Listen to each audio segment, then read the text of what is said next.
Hello, everybody. Welcome back to Cinema Savvy. It is myself, George, joined once more by Tayte, and bringing back to the channel Aaron for a very special Mount Rushmore episode. And this week we are doing a special on Ridley Scott films because Gladiator II is in cinemas this Friday, the 15th of November. We have the world premiere, happening in London tomorrow. There's a lot of talk of the Royals being there and loads of other things. So it's sort of Ridley Scott week in an unofficial way. He has another film out. He cranks them out like no one else. We had Napoleon last year. House of Gucci, I think, was the year before. We had The Last Duel the year before that. He hasn't stopped. He's directed, I think, 30 plus. It would be an intense series, one we are not doing this year. But who knows in the future? Because I think he's now doing the Bee Gees film next, or he's officially picked his next project when he's apparently also doing Gladiator 3. Lots of questions, and the man's like 89 and still directing. So before I start talking about that sort of thing, how are we all doing tonight? I'm doing okay. He's got 5 films in production at the moment, or 5 projects at least that he's attached to through directing, which is absolutely insane. Ridley Scott is one of those directors where people know him by name, not just by the films that he does. He is one of the greatest directors of all time because of, should we say, a select few amount of films that we're going to be talking about today, and we'll go into it a bit more as we go along. But yeah, doing good and ready to talk a bit of Ridley Scott. Yeah, I'm doing good as well. I feel a bit overdressed. I only just realised that I'm wearing a shirt, and I'm like, this feels a bit overdressed for the occasion. That's right. He has been knighted, right? It's Ridley Scott. There you go. Yeah. Well, I'll put it this way. Next year, it's our 10-year anniversary. We'll probably be dressing up for at least one video at some point. So, I didn't think of that. Nervous laughter all around. It's 10 years of my channel as well next year, so you're not the only ones. It's all good. Parties all around. Age of Ultron, the very first review, showing its age, showing my age, the amount of films that are hitting anniversaries next year too. Force Awakens, Mad Max. A lot of 10-year anniversaries next year. People growing up is not fun. And then Ridley Scott's saying 90, we're mocking being 28 years old. So, people at home, Ridley Scott's a very divisive individual, isn't he? He gives some of the best press interviews of all time. Historians are fuming again for no reason, and he'll gladly put them in their place and say, "Were you there?" The single-handed best one-line response ever. So, people at home, I want to know your favorite Ridley Scott films. Who would make your Ridley Scott Mount Rushmore? Whether there's a certain few obvious films, whether you've got attachments to. I guess you have to put like asterisks like director's cut, because people talk about different cuts of everything. We're not doing that, thankfully. We'll just talk about it in our own way. But he's kind of made a lot of films, a lot of great films, and as Tate said, some not so good ones. So I do want to hear people's stories on those. If you want to find out about other videos we're working on, we mentioned Gladiator 2's out this week. We just would have had, we had Anti-Heroes last week on the Mount Rushmore series. Penguins finished now. I'm planning ahead. It's there's been an election. We're recording this on Bonfire Night. Just apologies if actually hearing explosions. No, it's not the Green Goblin behind me. I wish it was. But Willem Dafoe won't be crashing into our stream anytime soon. So, yeah, lots of things happening. Want to find out about videos, other releases, go get us on our socials, linktree.com/cinemasavvy. That'll pop through to our Facebook, Twitter, Letterboxd, and Instagram. But we haven't really mapped out who's going first, second, third, what. Does anyone want me to go first, or should we talk about? Tate, do you want to explain what Mount Rushmore is for anyone? Oh God, we're talking American politics again. And oh God, not again! We don't know who's won, by the way. Yeah. Oh God.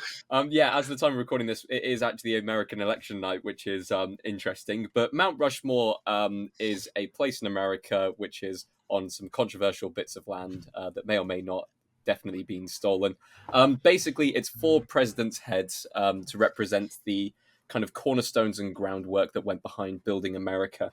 And as far as Mount Rushmore is concerned for film, it's a topic of conversation on your 4 favorites or your 4 best or your 4 most memorable kind of films that fit into that category. So we've done loads on the past. You can go through all of our playlists for the ones. We've even had Aaron on for a few of them as well.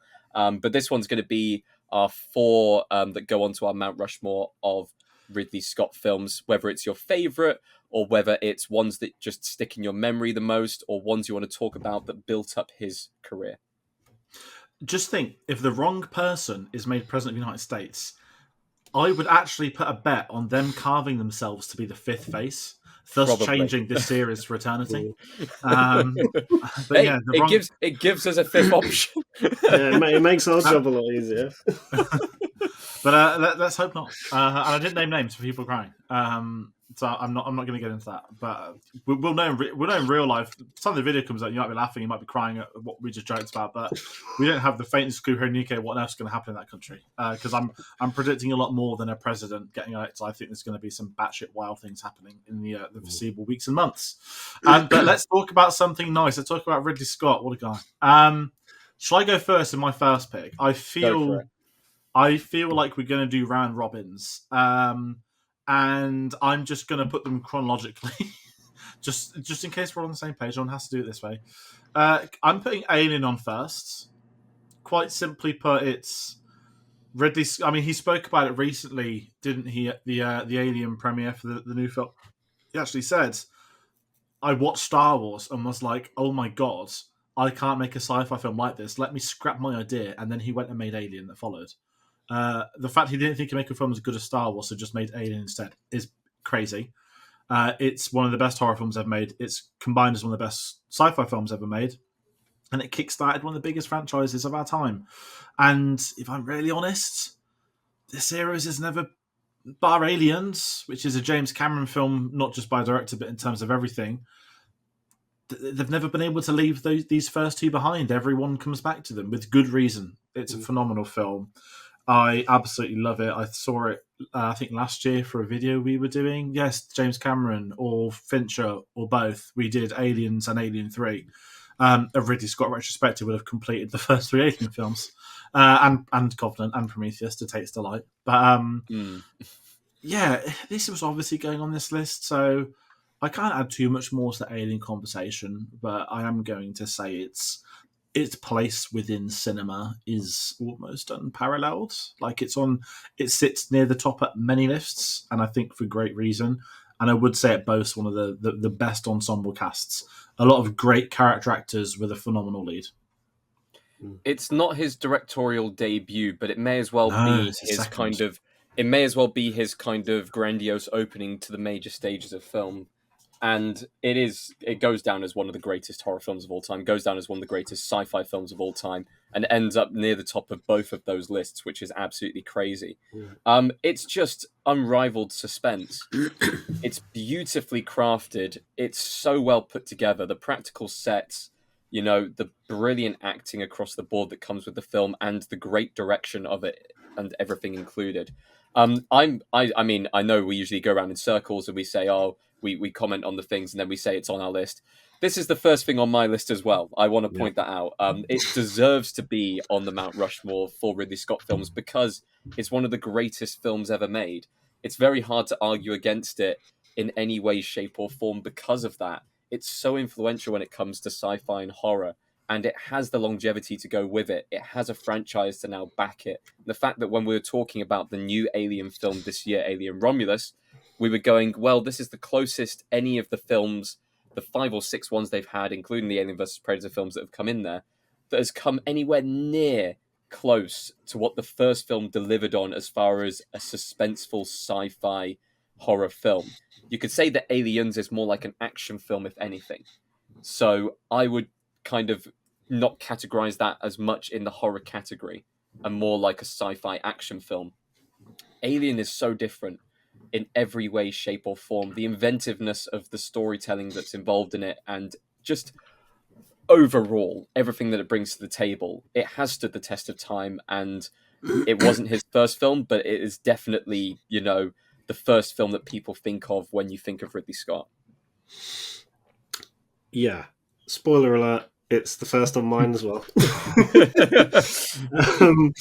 I mean, it's one. Whenever someone asks me what is my favourite film of all time, there's a couple I usually bounce between, but in recent years, I've always defaulted to Alien, and it probably is my favourite film of all time.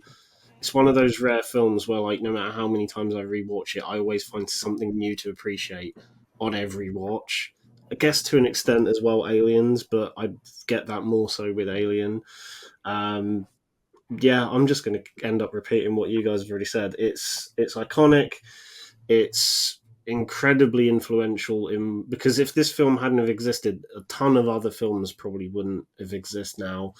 I could list them all, but I'd be here for ages. But yeah, when you think about the legacy that this film has had, and just how tight it is as well. Like it's not a very long movie, but it does everything it needs to as perfectly as it has in the short space of time that it does. Like George said, the cast is great. It looks great as well. It still holds up incredibly well, whether that be the effects or the way it's shot. It's just a bloody good film. I don't really know how else to put it. It's just stood the test of time, and only a small handful of films have really done that.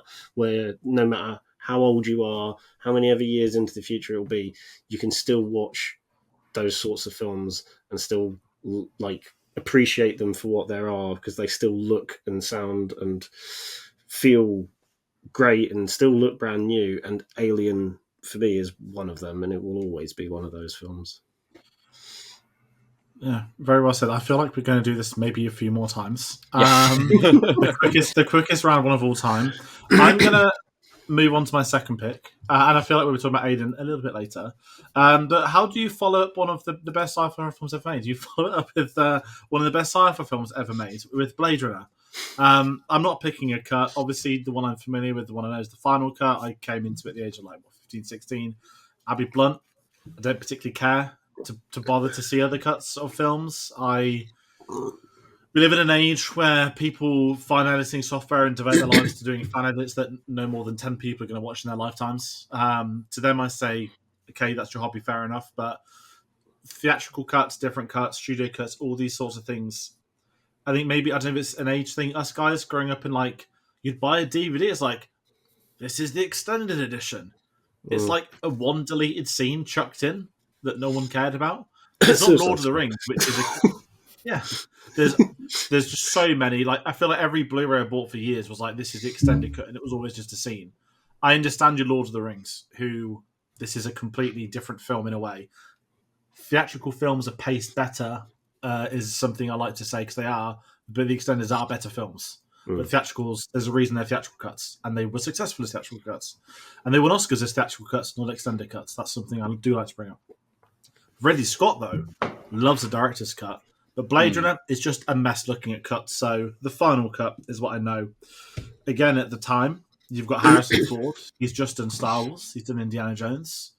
And he's taken on this sci-fi role, which wasn't well received to begin with, that's gone on to be one of the greatest science fiction films in history.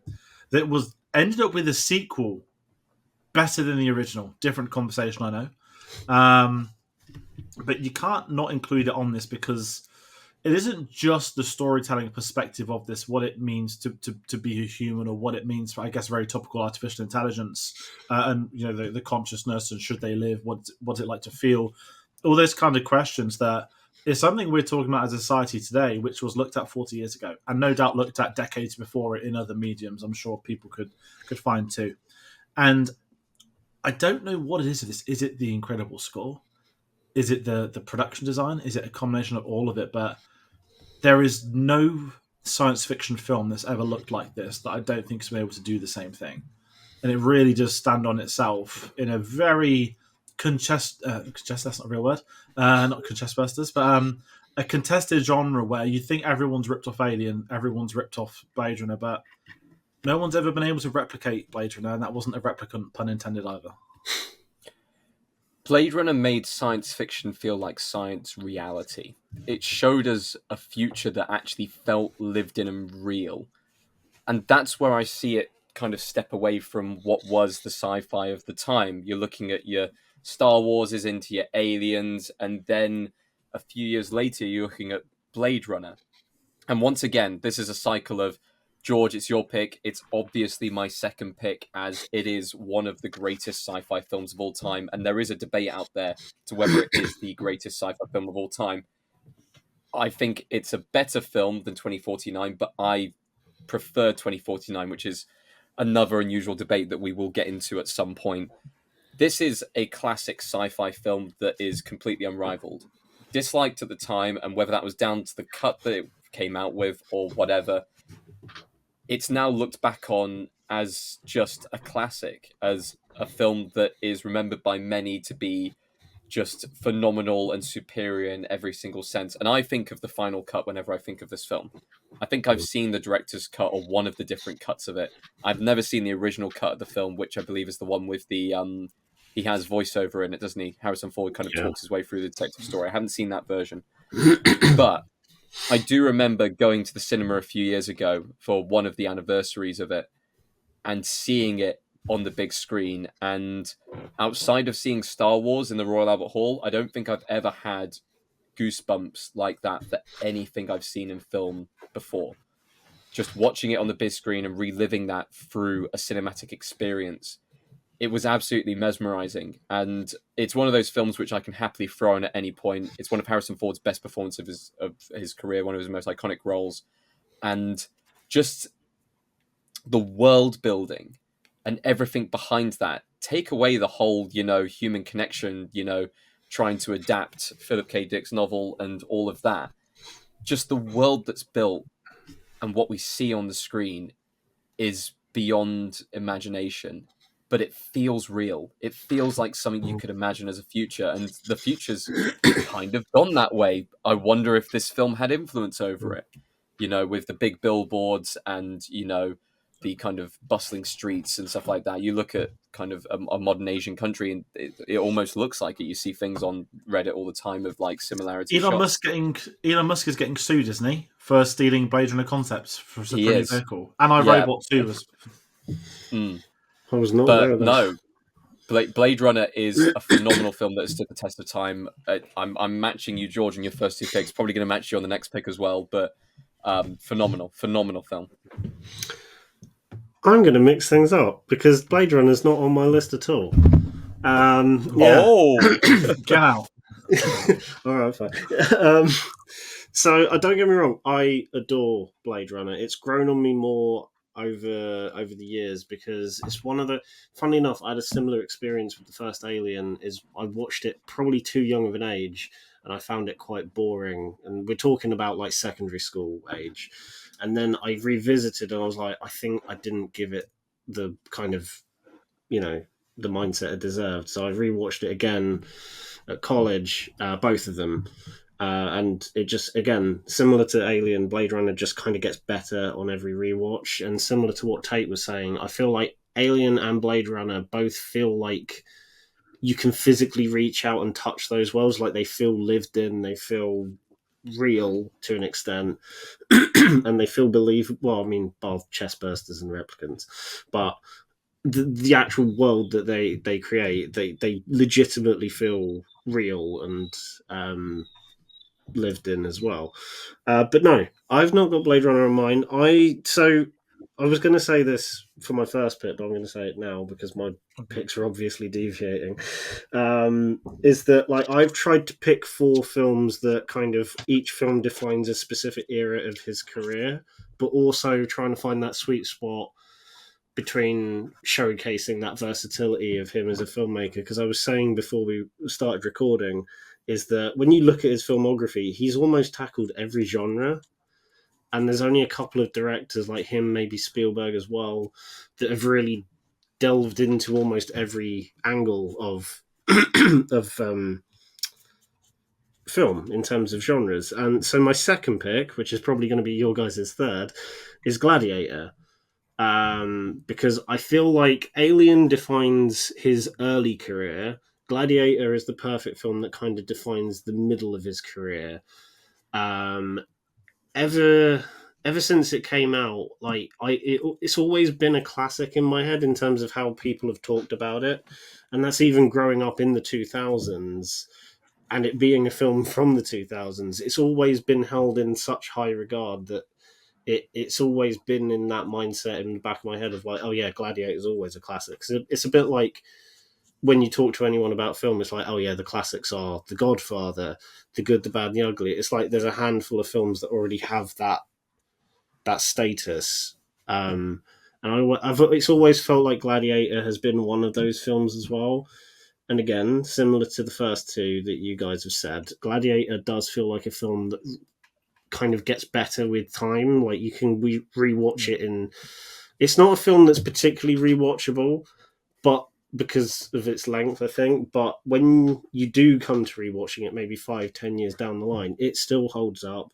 Everything about it is still great. Hans Zimmer's score is fantastic, and I think it definitely did one thing that you don't really see nowadays, which is that it almost kind of harkened back to those epics that we used to get in like the 60s and the 50s, and kind of showed how it could be done in a more modern sense. And hopefully Gladiator 2 does a similar thing. But yeah, my second pick is Gladiator, not Blade Runner. That's fine, because that segues onto my third pick. Tate, I don't know if it's the same for you. I can switch mine around so it is my third pick, but yeah, Gladiator is one of my picks. Gladiator is one of them films, and I have a very. Does everyone remember the first like DVD they got? It's really, I'm not actually asking you, but like rhetorically. But so when we got a DVD player out in the early noughties, my parents came with this device. I was like, oh, it's not VHS. We had the Spider-Man one, Philosopher's Stone, Gladiator, Scooby-Doo, and something else. I can't remember. It was like one from parents, like maybe Dirty Dancing or something. And I didn't see this at this age. But I remember going into the lounge and I was sort of told to go away. And it was when Joaquin was choking Dumbledore. Sorry, I could have said when Joker was choking Dumbledore. That'd been a very different multiverse. And I didn't see it till I was older. And then when I started college, it's really bad at this point. I hadn't seen Gladiator. I thought I hadn't. There was a poster of it in our lecture room for film. And obviously, you know the poster, you know the film, but you've not seen it. And one of my best friends was furious. So I got to watch it properly for the first time, age of 16, which is a bit older. And it wasn't like unintentionally I hadn't seen it. I'd seen clips of it. I just hadn't seen it properly. And I thought when I watched it, I was like, fucking hell, like this is one of the best films I've seen. And every time I've seen it since, not a handful of times, but it's entered that not like upper class, but I've got this very prestigious level of cinema, and this is the most snobbery bollocks I'll ever say on here. Sometimes the less you watch a film, the better it is. And that can be a flawless film. And what I have up there is the likes of The Godfather. I have Lord of the Rings. I have others that are escaping my mind. But The Dark Knight and Inception I put up there quite a lot now. And it's not to say I watch films too much, but there's just certain films where it's like rewatchability. I will want to rewatch you, but I'm not going to. When I do, I know it's going to be one hell of an experience. And I mean, Gladiator's up there. I've been looking to see Hans Zimmer too many times now, and it's always on when he's performing live. He does the Gladiator suite. It's expected. Lisa Gerrard comes out on stage and does it with him. The fact that she goes on the tours essentially for 1 10-minute suite within a 2-hour show is remarkable. But that shows the connection they have as performers and the importance of the Gladiator score. And there is nothing I can say bad about it. It even gave me one of the best reaction gifts in history with Joaquin Phoenix. So yeah, it's flawless. It's remarkable. And I'm going to rewatch it before Gladiator 2. And I am looking forward to the sequel. But do we need it? I mean, we don't need any film ever, but the first one is so perfect, and I'm very happy at revisiting Ridley Scott's Roman Empire. That's a better way of calling it. I'm glad they didn't go with the ultra futuristic version that was originally pitched as the sequel. Was that the Nick Cave one where he was like stuck in like purgatory or something outrageous? Yeah, thank God for that. I'm glad that you, Aaron, brought up the fact that it harkened back to the 50s and 60s, because I wanted to go down that route as well and say that it revived an entire genre for a short amount of time. We had the Alexander the Great film, we had Troy, we had a bunch of just like, you know, Roman and Greek historical dramas coming out just because of how popular Gladiator was. And people forget about certain things about this film. People forget that, yes, it did win Best Picture in a year that was really competitive. Like, really, really competitive. That could have gone any way that year. You had Crouching Tiger, Hidden Dragon. You had Two Towers. I know there's another film that I'm probably forgetting, Traffic won a lot of awards, including Best Director that year, because Ridley Scott's never won Best Director. It could have gone any way, but it ended up winning the award. The CGI and computer generation for the film was groundbreaking at the time. Like for the crowd shots and everything involved in that was next level. That was all new. On top of that, I just want to say, like, this film is surprisingly popular. I didn't realize how popular this film was until there was a recent discussion online about what was the greatest kind of Best Picture winning films of the 21st century. It came third behind Lord of the Rings, and I can't remember what the other film was, but above all of the other films that were mentioned. What was that? It's up there. It's in my up head, there. Oppenheimer. It got ahead of Oppenheimer. But this film has 20 years of history to look back and say that was shit, that wasn't shit, which gives this the advantage at 20 years on. Although I will say, Oscar-wise, it always depends who else came out that year. Because Return of the King, great film, won the Oscar, won the worst Oscars in history that year, which is a good thing it sweeps. But people don't talk about that too. No, but either way, Gladiator is one of those films where, for Ridley Scott, it does stand the test of time. It came out in an era where he hadn't actually put out any good films in the last 10 years, I'd say. He kind of stepped away a bit and his filmography wasn't good in that period. And then he got into his rhythm of putting out a film every single year past that. So I personally, I mean, I watched it last month. It was great as a rewatch. I'm looking forward to seeing, Gladiator 2 and seeing what direction he takes it in. But I think this film will always be remembered above any of the other films that he put out in this era. Yeah, I agree. And that Aaron, that segues over. And what way of speed we're doing this by for three people? Aaron, we're on to your third pick now. We've just looped it over. Brilliant. Yeah, this is the thing. We've got through like the first three rather quickly. It's the fourth one that I feel like is going to be interesting because I have no idea what you guys have gone for. And that's what I'm like. Now the three big ones are off the board. I'm like, where everyone's going to go? Like, who's going to have what? So, going off of what I said earlier, with the fact that I've tried to pick ones that define each era of his career, Alien for the start of his career, Gladiator for the middle.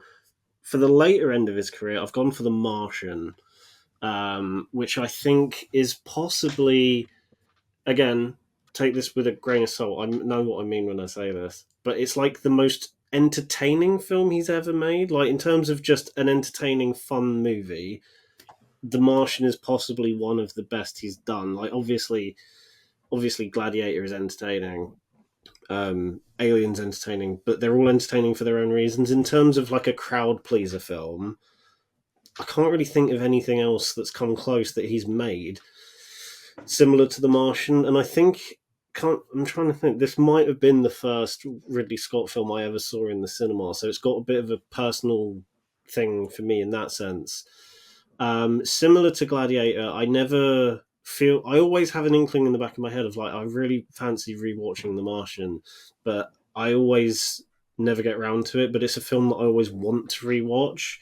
But it's in terms of his recent output, especially in the last decade, when you compare it to stuff like House of Gucci or The Counselor or Exodus, Gods and Kings, like stuff like that. This is definitely, like, again, similar to Alien. It's very tight. It knows what it is. It's definitely one of his funniest films, but that's not necessarily down to him. That's more down to, I think it's Drew Goddard who wrote the script for that. Yeah, the Drew Goddard thing. Sorry, I'll talk about. It's really interesting, but sorry to jump in, but Drew Goddard was going to direct this film, and I believe he left. Sorry, I keep coughing. I'm not ill, don't worry. I believe Drew Goddard left, getting on current events, to direct an effort valiantly lost in Spunk, for those unfamiliar with the Sony Pictures universe and Marvel characters.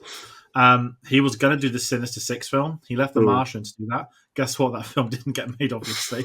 But he wrote the script that Ridley Scott shot off, and I think they had a quick turnaround like a lot of Ridley Scott films. And I remember when this was coming out, I thought it was his best film if I'm honest, since Gladiator.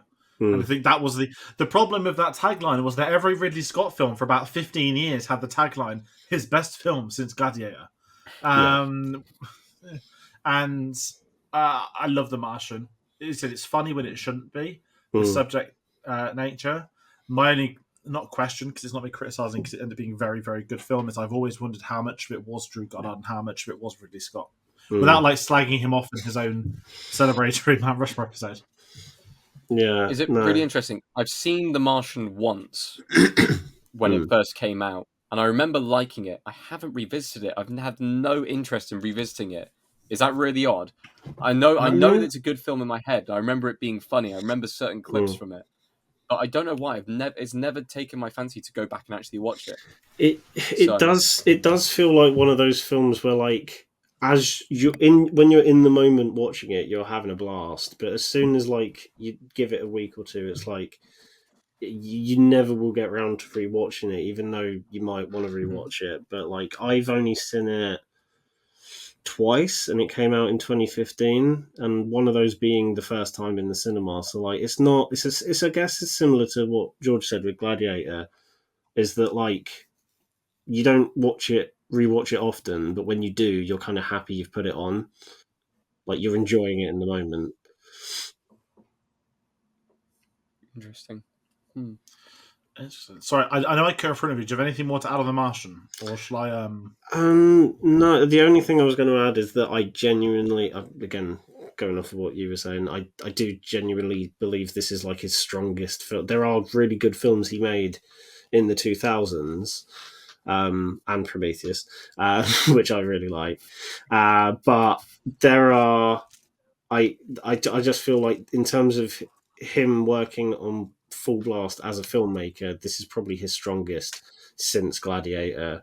And I definitely think, I mean, some of the more recent films he's done, like The Last Duel, and stuff like that, have been really good.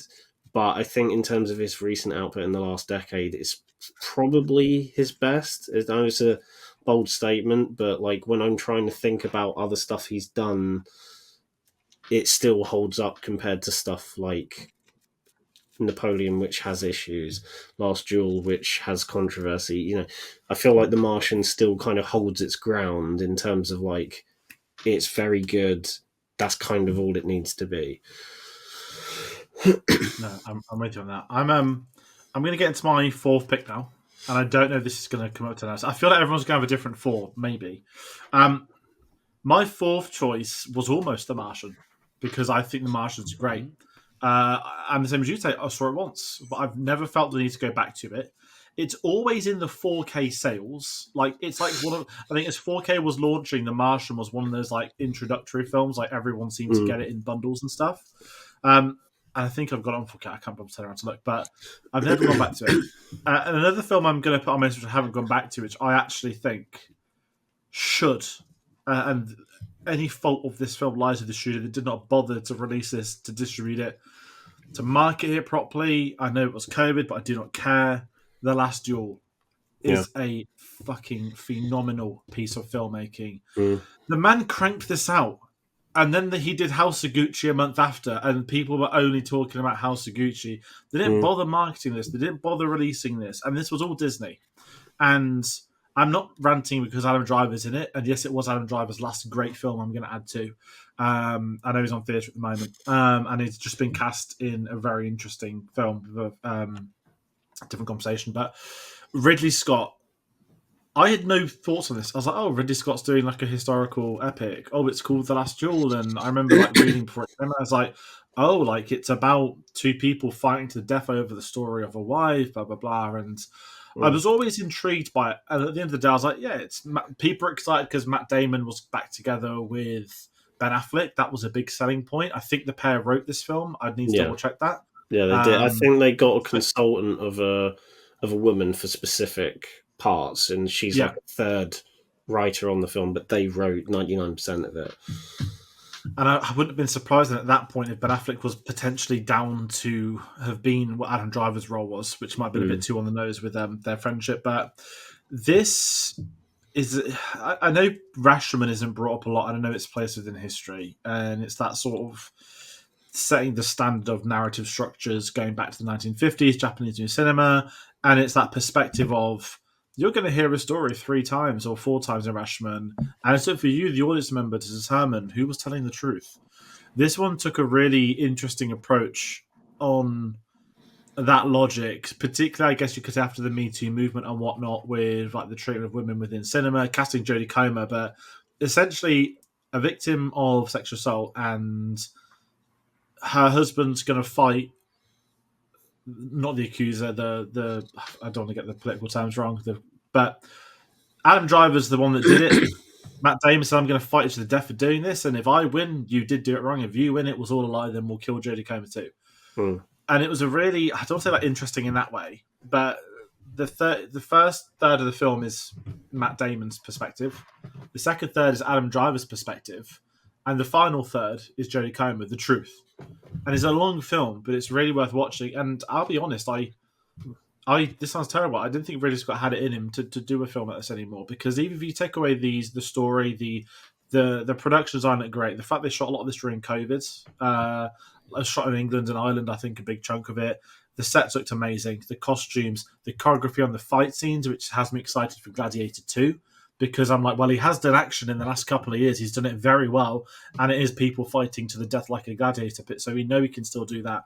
And I just, it's not escaped my head. It's a really important film, I think, for people to watch, and it's definitely giving a commentary on modern society, albeit being based 500, 600 years ago. And I would need to check. I believe it's based off real life. Yeah. It is. Again, I know historically, and whether this is accurate, again, Ridley Scott doing history, we all know that can go in multiple ways, but I really do recommend this for people to watch. It's a very, very good film. And going back to Disney, I'll be really honest, if this film had released like the year before last at the Oscars, it'd probably be up for everything if it had a proper cinema release. But from memory, this came out in the UK. It was being shown once a day at 8 o'clock at night, and it was a 3-hour film before adverts. And it was out of cinemas within a week or two. Most people didn't even know this film existed, and I have this right up there with some of his work because I think it's phenomenal. And kind of what you said, Aaron, you're looking at, I've gone for the 3 big hitters before. That's fine. That's the 70s, the 80s, and technically the noughties. But to see him making a film like this in the 2020s was quite remarkable. And again, they ended up almighting House of Gucci. Thanks, Jared Leto. Thanks, Lady Gaga. I still haven't seen this film. It's on my eternally growing list of films that I should see and get around to. But I will say, I'm part of that percentage of people who wanted to go and see it, saw that it was showing only once late at night, saw the runtime and went, do you know what? No, I'll wait till it becomes available at home. And then I've just never got round to it because it's never been advertised to me. And but it's the 4K, one of those films, yeah. Sorry, I was saying, this is what pissed me more. I've got the 4K there, right? I almost sold it. They decided that it would only be released on 4K and it would only be released limited edition numbers.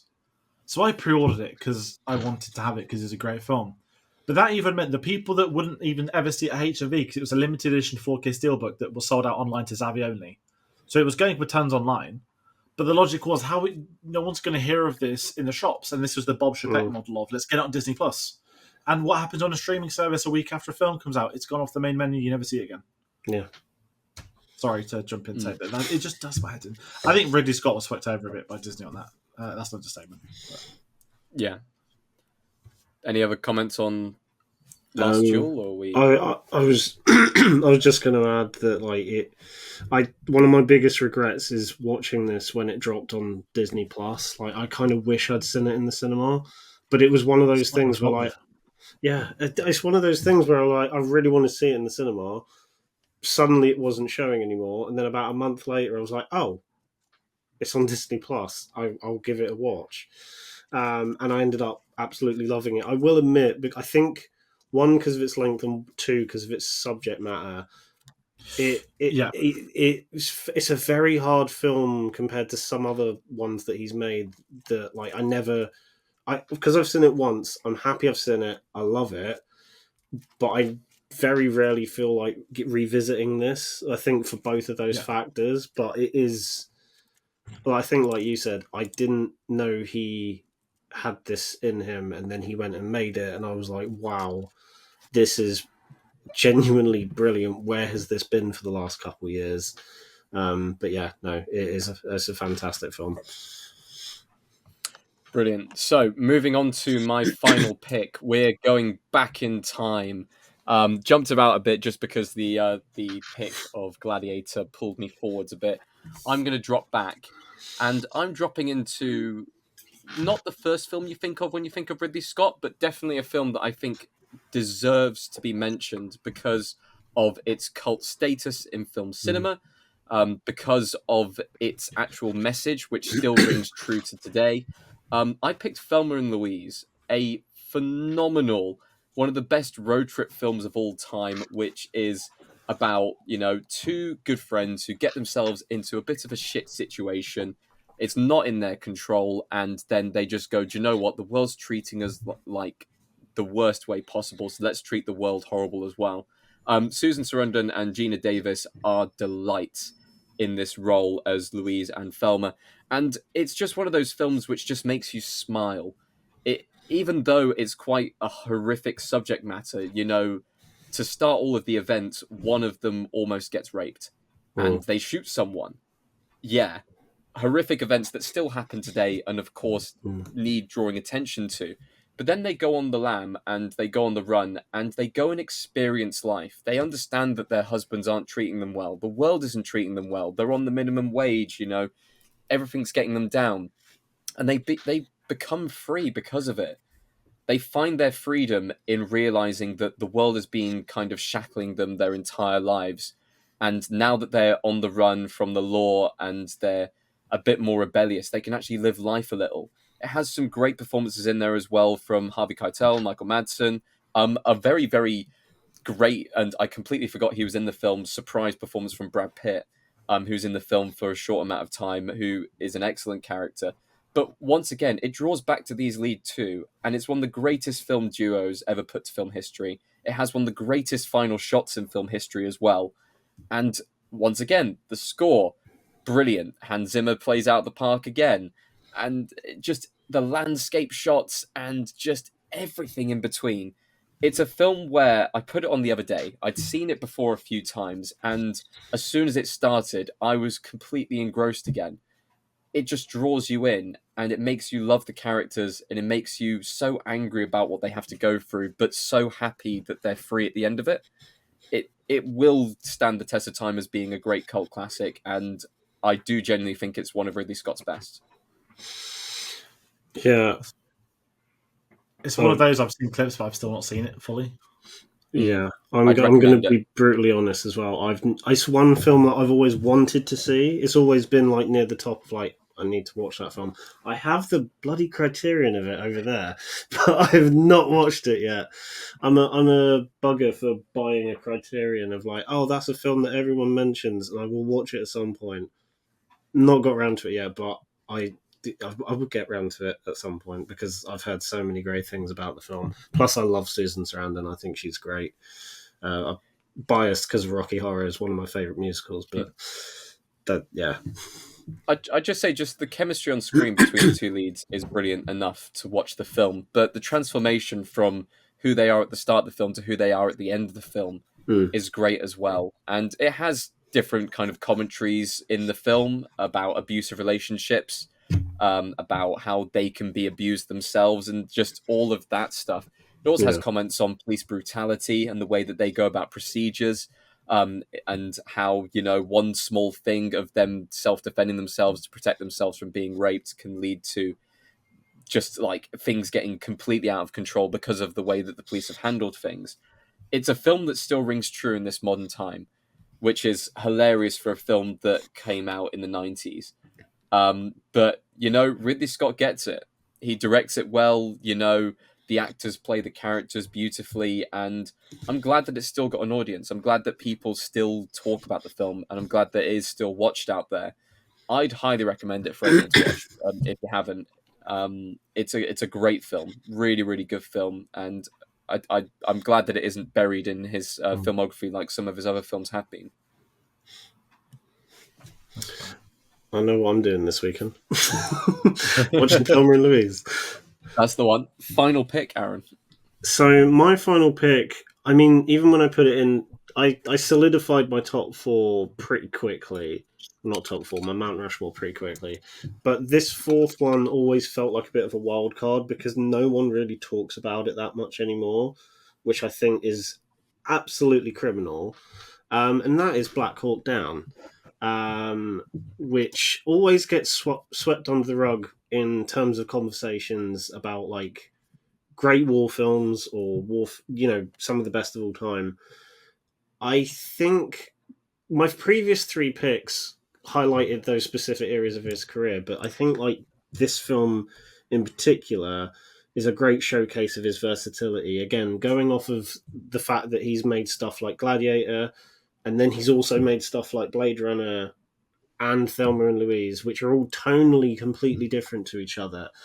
And then you have Black Hawk Down, which is this chaotic, loud blast of in your face, war film for a solid almost 3 hours. I think it's like 2.5 hours long, and once the shooting starts, it is relentless. And I genuinely don't think he's made anything like this tonally in the rest of his career. Like it is some of I remember watching. I think this might have been one of the first Ridley Scott films I ever saw, and I was just like, not in awe is the right word, but I think as it was just I was experiencing it, I was like, what the hell? This is just intense. And I don't think a film there are some very good films that have captured the intensity of a war zone, but I think Black Hawk Down is one of the best examples of just purely capturing the chaotic, what the hell's going on nature of a war zone, because there are multiple points where even the characters have no bloody clue what's going on, which leads to like friendly fire and things going wrong, and then the situation getting progressively worse. And I just love that, and you don't really see that in a lot of war films. It kind of all goes very swimmingly. Someone might die along the way, but most of the time they get from point A to point B. Black Hawk Down is a great example of like, this is how a battle can go completely wrong in every single sense, and it just gets progressively more chaotic, progressively worse. And I just love that nature of the film. And again, it's unlike anything he's made because nothing is quite this frenetic in the rest of his filmography, at least that I can think of. And yeah, I always feel like it kind of gets underrated and doesn't get talked about as much as it really should, both in conversation with his best films, but also war films in general. It's a bloody good war film. It's got some great performances from actors that were on the rise at the time, like Ewan McGregor. I think Mark Strong's in it. It's been a while since I've watched the film, but I know it's got Eric Bana in it, Josh Hartnett's in it, Jason Isaacs is in it. There's a great cast of young actors. I think even Tom Hardy's in the film as well, before he did around about the time he did Band of Brothers. But yeah, it's a great film, and I wanted to have my fourth pick be that, and it was pretty much solidified from the word go, because it's always had a special place in terms of my growth with Ridley Scott's filmography. But I also just think I wanted to put like a hidden gem at the end, because it is talked about, but I don't think nearly enough as it should. I've never seen it. Sorry for that guy. However, Black Hawk Down is one where I had a very close friend at school, and at that point in time, it was his favourite film. It hadn't been out that long, but I did not realise Jason Isaacs is in this film. There's a lot that sold me on it. To get Mark Strong, he pops up in everything. Jason Isaacs, I'm in. There is a lot of British actors in it. That, like, I was just reading down the cast. Yeah, if you start reading the list, you're like, oh god, oh, blimey. It's like, I think even what's his name? The guy who played Mr. Fantastic in the 2000s. Yeah, Ian Griffith. Ewan Griffith, there. Yeah. Nikolai Coster-Waldau's in there. Yeah, I was going to say Tom Sizemore's in there, but to be honest, he was in almost every war film in the 90s and 2000s, so that's a given. You've got Josh Hartnett, who, had a great performance in Trap this year, Ewan McGregor, Eric Bana, Sam Shepard. That list of cast is just ridiculous. Yeah. But, I mean, you could say that with a lot of films from Ridley's career. I mean, one film we haven't mentioned here was Kingdom of Heaven. I was which had debating putting that on mine, actually. multiple different cuts to that film, but fantastic cast as well. In there with the likes of David Thewlis coming through. You have Liam Neeson in that film. You have Eva Green. You know, it's got, he tends to draw in good actors and good characters into all of his works. But sadly, I haven't seen Black Hawk Down. That's another one that's on the list. Watch it. Things to watch. I know. Go watch I'll do it. a trade. I'll do a trade.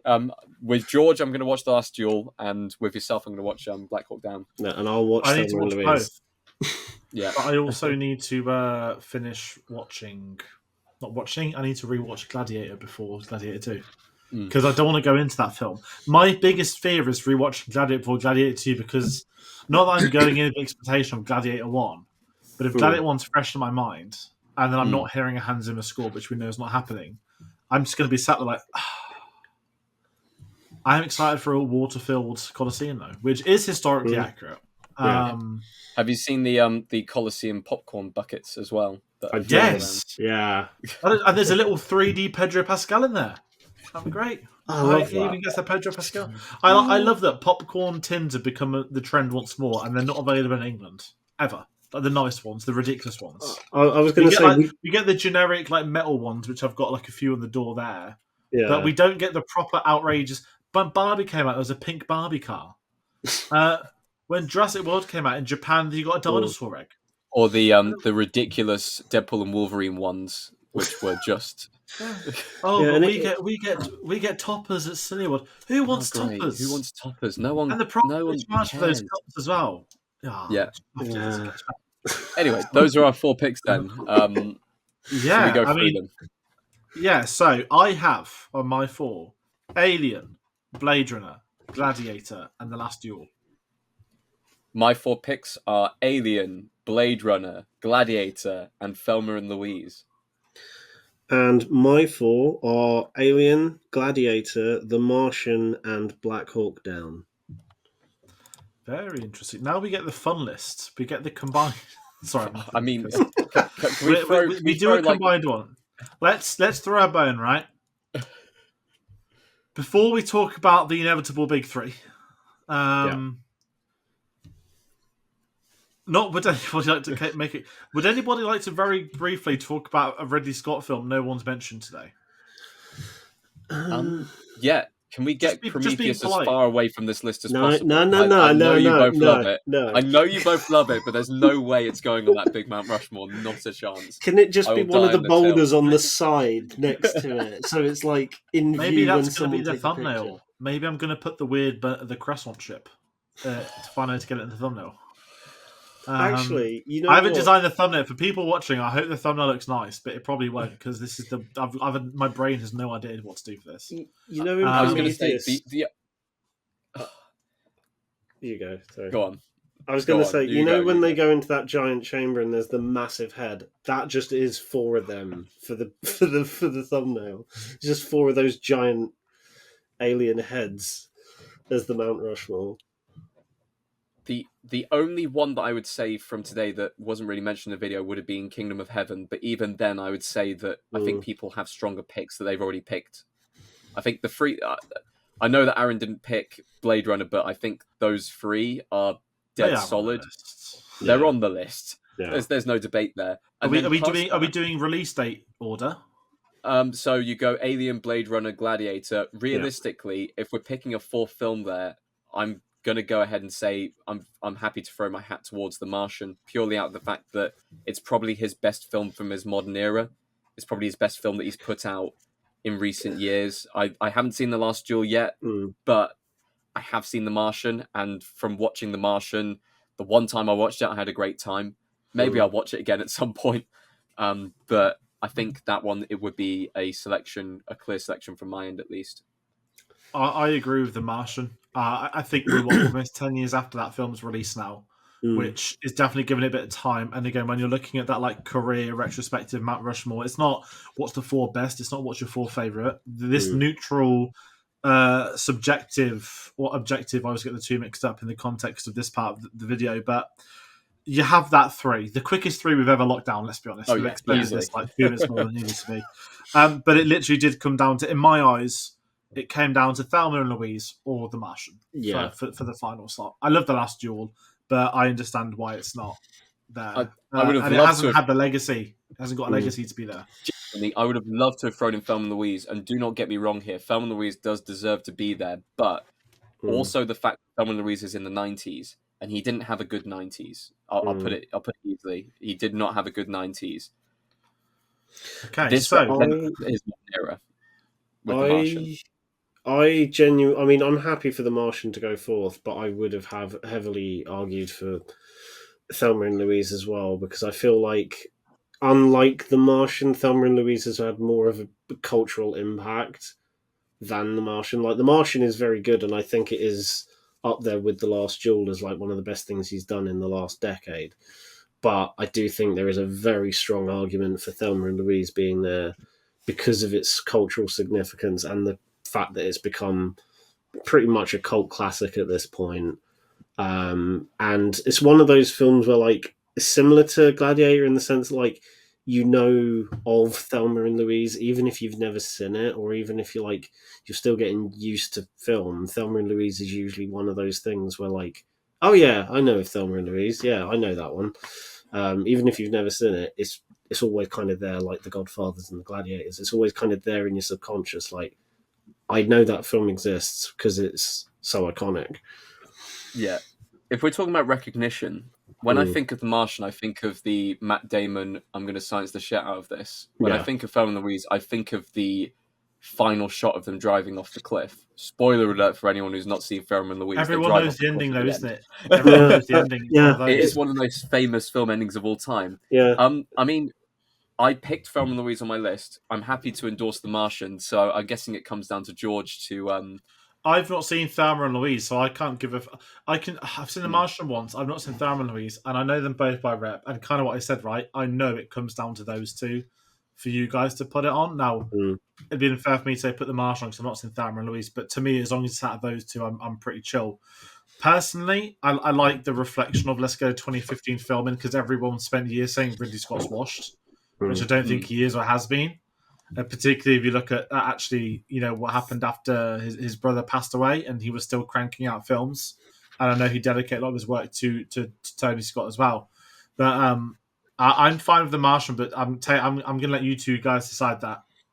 I mean, that was my argument for The Martian as well. It spreads out his filmography. We have two at the very start of his career, which was straight out the gate amazing. We have The Gladiator, which may have been his kind of magnum opus within his own career, that kind of defines him on an awards level. And then you've got The Martian, which is almost his return to form later on in his career. As much as I'd love to throw Thelma and Louise, and it would literally reflect my list at that point, but realistically, I do genuinely believe that The Martian should have a spot in that top four in the end. Yeah, I'm happy to go for that for the same exact reasons. I mean, I was just trying to make a thing of like there is just as I think there's just as strong of an argument for both. I agree with you. Yeah, but I do think in showing that spread of his entire career, I feel like The Martian is probably the best pick for the fourth one. We get the wrong resident. We get 5 Mount Rushmore heads. Conversation is done for today. There we go. But, no. The fifth one. I mean, to be fair, my fifth was The Martian on mine, so that's where I am with that there one. There you go. But just looking back, so overall we have Alien, Blade Runner, Gladiator, and The Martian, which is a pretty solid top 4. I'd imagine that would be a variation of them 3 plus Martian or Thelma, I feel would be the most recurring amongst many people. And then you've got that one guy who loves all the money in the world for some reason. Well, not Kevin Spacey. That's the one. For very obvious reasons. But before we round out and start outroing, before I hand over to Aaron to plug his channel, I'd like to read you something from a Ridley Scott film. I don't normally get sentimental, but we won't get the chance to talk about some ever again. This is Jared Leto talking about House of Gucci. I was snorting lines of Arabatia sauce by the middle of this movie. I had olive oil for blood. This was a deep dive. If you took a bite up to my skin, it would come back as Parmesan cheese. This is my love letter to Italy.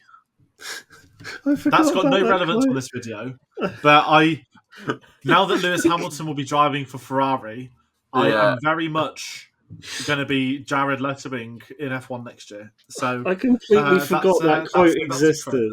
I completely forgot. I didn't think it was real. I thought even for Jared Leto standards it was a parody. And then you find out that the only reason he's in the film is because Gucci actually made Ridley Scott put him in the film. And Ridley Scott like, right, okay, get a fat suit, you're the brother. Still, one of the most, I know we haven't spoke about it, one of the most remarkable films ever. Lady Gaga thinks she's in some staristic frequent lover psychopathic film. Adam Driver thinks he's in like a business drama. Al Pacino is Al Pacino, and Jared Leto thinks he's in a comedy.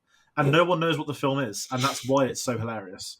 But yeah, sorry, you didn't make this House of Gucci. But that does round out for today. Aaron at the movies. You've just done an LFF recap. What else have you been working on? And you did a Final Destination. You guys following on from what we watched last month? Yeah, that was my main goal for Halloween, was to do a roundup of a horror franchise that I'd never seen. And I even said this in the video, I was debating between that, Saw, and what's the other one? Paranormal Activity. But I went with Final Destination because it's a franchise I've always wanted to see but never got around to. They're really fun. I had a blast with that. Anyway, plugging my channel. There's a London Film Festival video. There should be a couple more For the Love of Film episodes coming out soon. They're in the works for the next couple of weeks, so they should be out by the end of the month, going into December. I don't really know what I'm working on next. I've mostly been, chipping away at writing stuff for different websites. I haven't really thought about videos for a little bit, but there will be stuff over the next month, whether it's a Gladiator video or a Wicked video or maybe Paddington, but I feel like I should have already done that by now, but I might do a Paddington video. I don't know. My channel is well planned, as you can tell. Well, by the time this video goes up, there may be a Paddington review. It would have been out in the UK by then. America, you guys got to wait till January. And they're all crying, yet we have to wait all the time for Pixar films months later. So just the very odd chance we ever get that the way around. We always have to hear about it. But next up on the Mount Rushmore series, next week we're going to be doing Best Original Film Scores, which is going to be one that came quite late. That was Tate's idea. And I'm looking forward to that. That's probably the most open of anything we're ever doing on this. It's going to be wild. It's going to be completely out there. It's the rules. It's composed music. It's not going to be 4 John Williams films in a row, but it could be. You could do a John Williams Mount Rushmore. That's an idea. Let me write that down. But just to plug the John Williams documentaries now out on Disney Plus. But yeah, we've got a lot more reviews. We've got more about Mount Rushmores. We're heading into December time. We'll have the Cinema Savvy Christmas Classic series back up. That's being worked on in the background. There's a lot of things happening. If you want to find out about other videos, go get us on social medias, linktree.com/cinemasavvy. That'll put you through to Facebook, Twitter, Instagram, and Letterboxd. We obviously want to hear from you guys as well. So if you want to follow us over there, you can tweet us when we're going live for things. You want to let us know your Ridley Scott Mount Rushmore today. Did you have the same 3 that we almost all had? Anyone that doesn't have Alien, Blade Runner, Gladiator, please comment. I'd just love to know what your list is without those. No one's going to have Black Hawk Down. Let's be honest. No one's going to have Black Hawk Down. They could. I wouldn't rule out. Definitely could see some people picking that. So it is interesting. So people at home, comment what your Ridley Scott Mount Rushmores were, and any of the directors you'd like us to do. It's quite tricky with directors, especially when they've directed like 30 films. God forbid the Spielberg one ever comes. So yeah, that's going to round out for today. Once again, thank you all for watching, for commenting, and we'll see you on the next one. Take care.